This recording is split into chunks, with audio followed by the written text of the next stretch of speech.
What's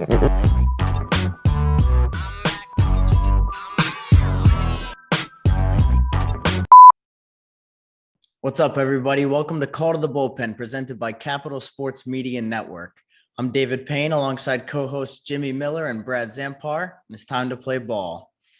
All right, so today we're going to go through our final standings predictions, World Series champion prediction, wildcard teams predictions, all that.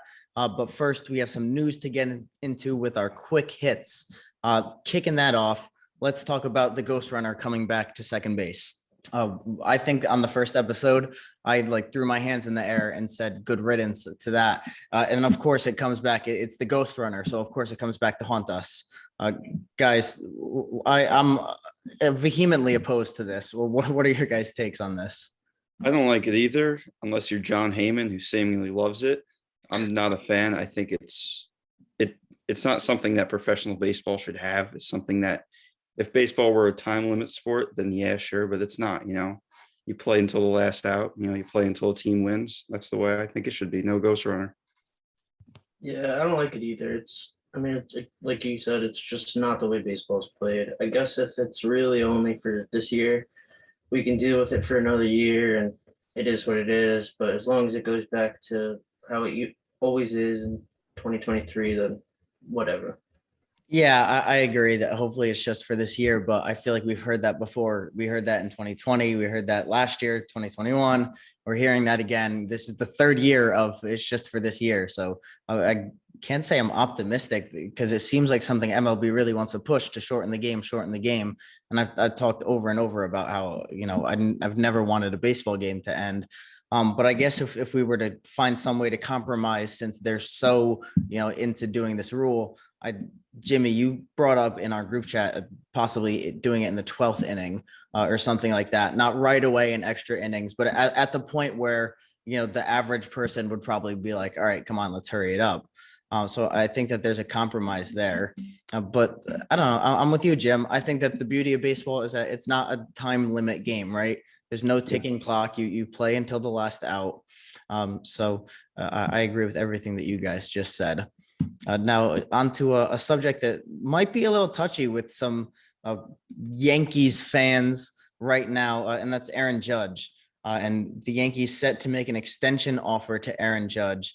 I think that this is a great move on their part. I think that you have to extend Aaron Judge. Honestly, he's the face of your team. Although MLB The Show, they just did face of the franchise cards, and Aroldis Chapman was their choice for the Yankees, which is interesting. But Judge is clearly the face of the franchise there. A guy that has the potential to get a C on his chest, honestly, is what I hear a lot of Yankees fans wanting, which it's crazy to think that, they want that again after Derek Jeter. That feels like the kind of thing that they maybe would, gatekeep in a sense. But I see a lot of support for that. So where are you guys at with the Aaron Judge extension? Yeah, I think after a really underwhelming offseason, they need something to excite the fan base. Yankees fans are hurting right now. They got Connor Falefa, they got Donaldson. They didn't make that big move. They didn't sign that marquee free agent. I think extending Judge would be huge, and I think it would invigorate that fan base going into 2022. Yeah, I think it's definitely something they have to do. I don't like that they're pushing the agenda for them to make Judge the captain. I mean, Boston had Teixeira for a while, or not Teixeira, Veritek for a while, and then the Mets had Wright, and those guys haven't been replaced when there's obviously choices where you could have put a captain on somebody's chest. For Judge, I think he's just one of the all-world talents in all of baseball. It's hard not to extend him, but as a fan of somebody who competes with the Yankees, I hope to God that they gave him $300 million and he is destroyed by the age of 35. Yeah, well, that brings me to my next question was, what do you think years and money wise it looks like? Because he'd be hitting the market as a 30-year-old, which, the other superstars recently that we've seen hit the market have been 26, 27, 28, not really a 30-year-old hitting the market with this kind of stardom. So I'm thinking somewhere in the 7-year range, and I'd say mid to high 200 millions. But what do you guys think? Well, you have to consider age, like you said. And for his age, his accumulation isn't where you think it'd be. I think he had his debut when he was, what, 24, 25, a little older than you see most rookies.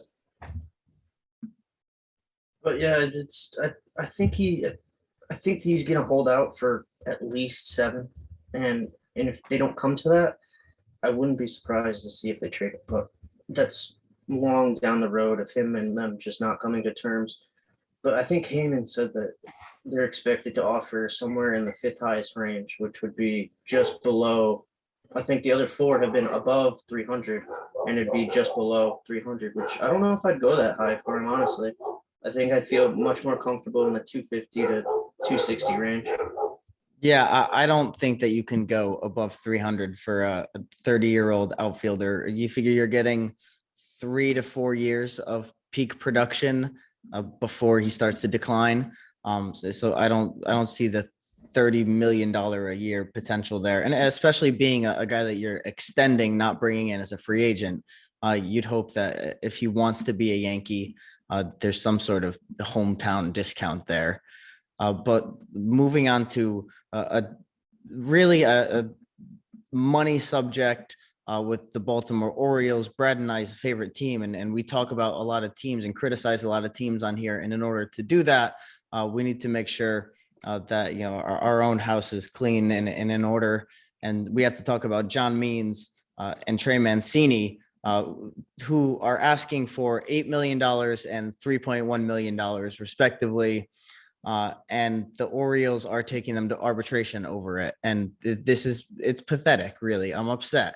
I'm angry about it. It's the team with the lowest payroll in baseball. To put it in perspective, Miami Dolphins wide receiver Tyreek Hill is making as much as the entire Baltimore Orioles 26-man roster this season. Max Scherzer is making, I think, $13 million more than the entire Baltimore Orioles roster this season.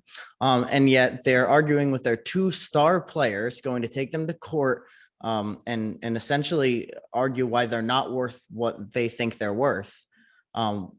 To their 2 star players over pennies, really. The difference between the offer for Means and the Orioles is $400,000, and Trey Mancini's is just over $600,000. Like I said, lowest payroll in baseball, and we're arguing over a total of $1.1 million with your 2 faces of the franchise. It's reprehensible.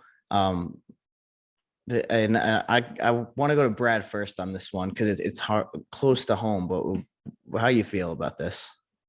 It's awful. I just, it doesn't make any sense from a team perspective, especially with the payroll that they have. And you're essentially going to be pushing Trey out the door either by the start of the season or by the deadline, or if he walks in free agency, because clearly they have no intentions of extending him. So I mean, what is really $600,000 when you're not going to be ending up paying that full salary anyways? And with Means, it's a guy that's under control for another 2 years. Why are you going to burn bridges now when he's going to be asking for more money in the coming years? Doesn't make any sense. Yeah, I think the Orioles are looking ahead to their young guys coming up, and I don't want them to lose sight of, the older guys, the guys that have been around a while, like Means and Mancini. They're important pieces to their future too. And Means is a good lefty. I like Mancini, obviously the best comeback story in recent memory. It's $1.1 million today's pocket change in baseball. That's how I look at it. Yeah, it's a bummer, really, because you don't want that to be the reputation of your organization when you're especially moving into being competitive. You're going to start wanting to sign free agents in a couple of years. You're going to want guys to be part of your organization, and pulling stunts like this is not how you do that. But let's move on now to our standings predictions. So we each came with a division winner for each of the 6 divisions. Plus, with the new wild card format, 3 wild card teams, and finally our World Series champion. So we're going to kick it off in the AL East, where I'm going to take the newly loaded up Toronto Blue Jays to win the division.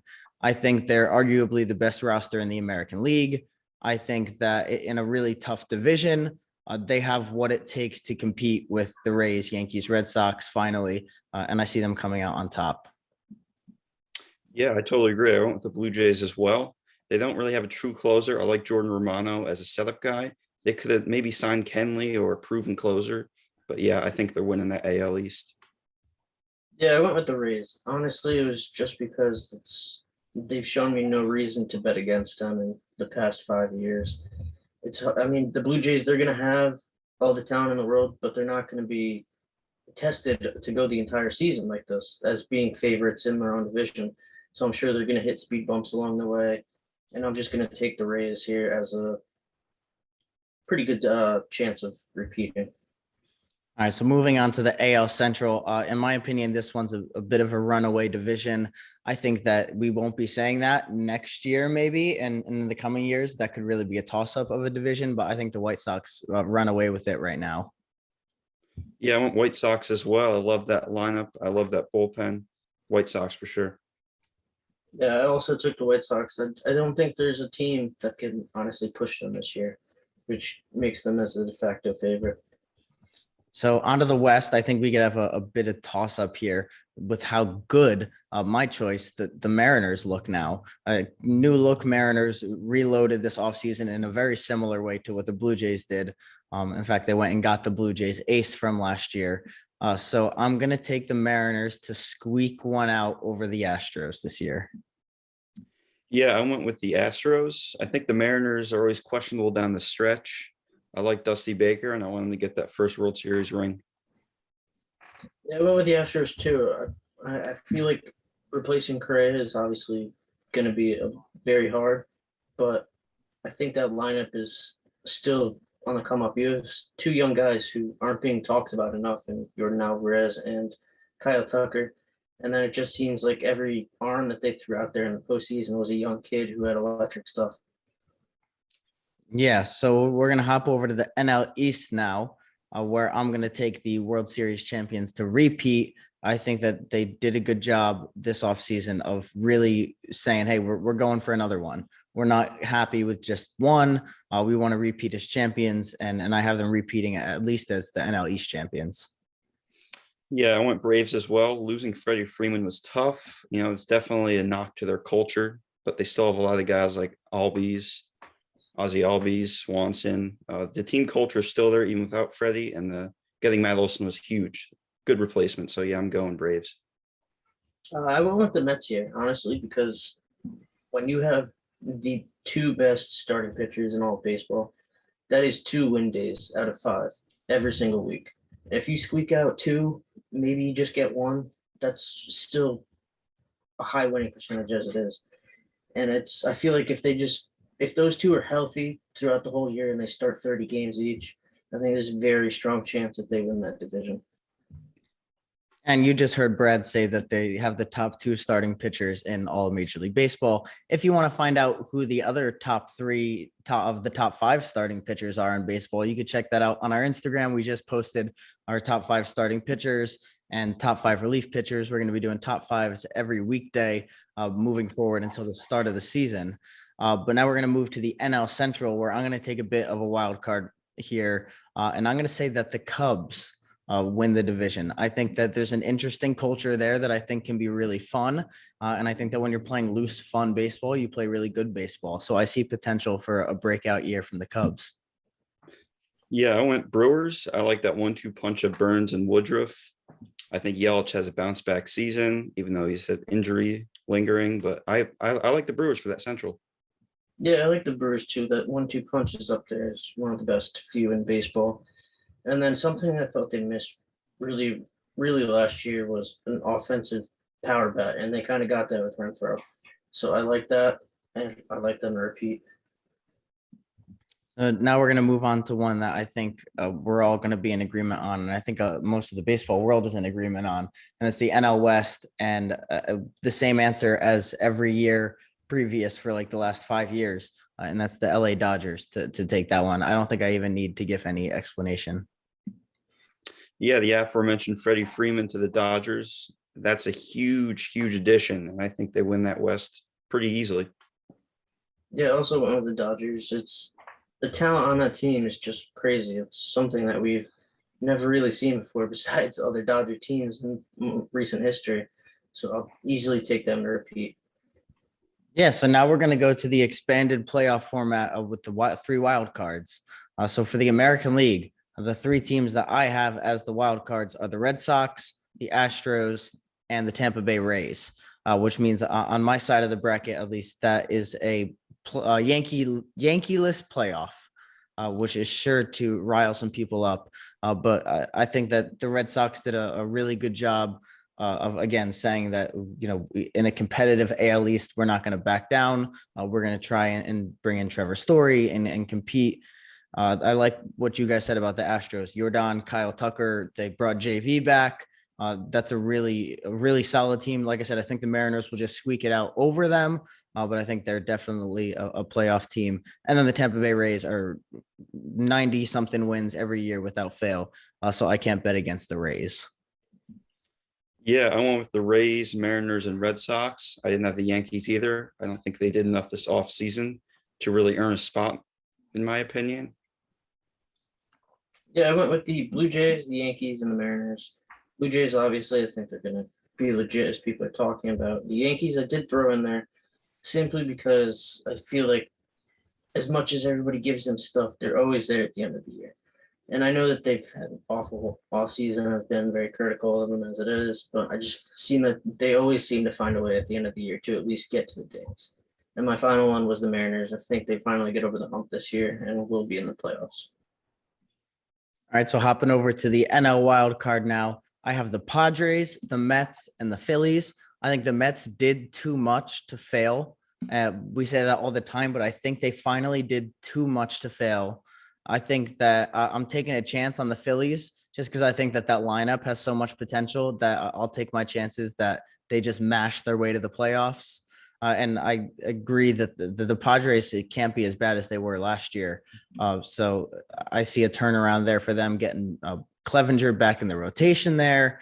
I think you see Tatis play a full healthy season. Hopefully once he comes back in, June, he'll be back. Around them. I think he'll be a big spark for them. So I think that the Padres managed to squeak it out over the Giants there for another close one. The NL is just so stacked. There's so many possible teams. Just I look at how many teams I have in the East alone. For 6 of the 10 East teams I have making the playoffs. So it's really tough. It's really competitive, but Padres, Mets, Phillies for me. I went Mets, Padres, Cardinals. As a Mets fan, I know never to bet for them to win the division. So I kind of went with some middle ground here. I like the Cardinals, a bit of a sleeper pick, but I think Dylan Carlson's only going to get better. I think he's a future star. And yeah, I like the Cardinals. Yeah, I went with the Braves, Padres, and Giants. Braves obviously definitely will be back there. Padres, I think, like we said, they just can't see a world where they are as bad as they were last year. And then my outside pick here is the Giants. I know they lost some pieces, but they held off the Dodgers for the entire year. And I think it'd be very hard to bet against them to at least not even get to the playoffs next year. I think it's interesting that despite the Tatis injury, all three of us still picked the Padres to make it. So I think that says a lot about what we think of the rest of their roster. But moving on to our World Series champions now, we're not going to bother with the whole playoff bracket, just the big dance. I'm taking these guys. Dave Roberts said it the other day that they're going to be the World Series champions, and I believe him. It's not often, I think 4 or 5 times in all of baseball history, you see a team with 4 MVPs on it. So I think that one of the best rosters in the history of the game of baseball is going to win the World Series this year. Yeah, I went with the Blue Jays. I think Gosman is a good replacement for Ray. I think he could be as good or better. I like Barrios. He's my Cy Young favorite. And Ryu, I think he'll have a bounce back season. I love that offense. I went with the White Sox to finally bring it home. They've been a team that's been in it a few years. They've been like second or third best in odds in their league, and then they're back into the rotation. They just added to it this year. You have Joe Kelly, Craig Kimbrell, Lance or not Lance. Who's their closer? William. Yes. And I just feel like that's what you need in the playoffs to win. I think that'll carry them. Yeah, so Dodgers, Blue Jays, White Sox, all three of us with different teams. I like to see a little bit of disagreement there. But that wraps it up for this episode. Like I said, top fives are going to be out on Instagram. Make sure you check those out. Comment. We want to argue. We argued amongst ourselves, putting them together. So we're ready to argue with you guys too and defend those positions. But check those out. You got our socials down here, and we'll see you guys next week.